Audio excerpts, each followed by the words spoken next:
Welcome to our channel. Today we how to restore Okta Verify or MFA after lost phone, detailed guide step by step clearly. If you have lost your phone and need to restore Okta Verify or multi-factor authentication, follow these steps carefully.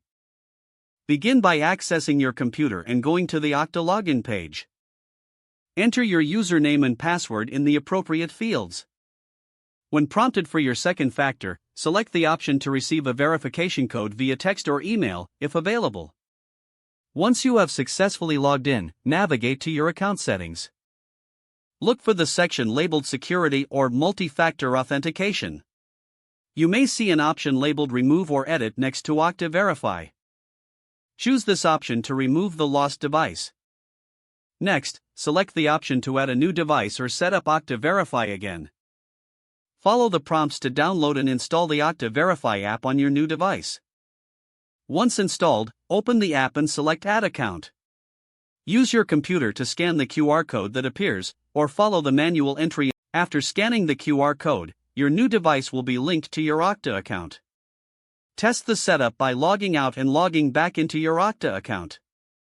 When prompted for the second factor, approve the login using Okta Verify on your new device.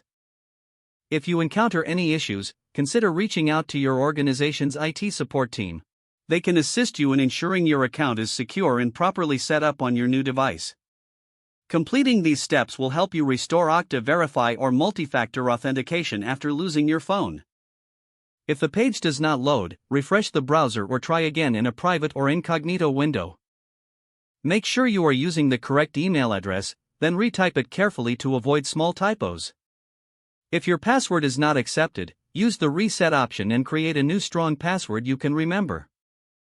Check your spam folder for verification or security emails, then complete any requested confirmation steps.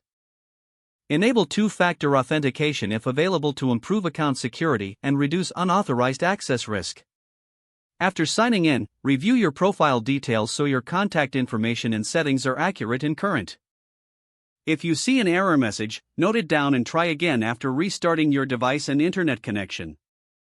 Log out when you finish, especially on shared devices, to keep your account and payment information secure. If the page does not load, refresh the browser or try again in a private or incognito window. Make sure you are using the correct email address, then retype it carefully to avoid small typos. If your password is not accepted, use the reset option and create a new strong password you can remember. Check your spam folder for verification or security emails, then complete any requested confirmation steps. Don't forget to like this video and subscribe to our channel for more step-by-step tech guides.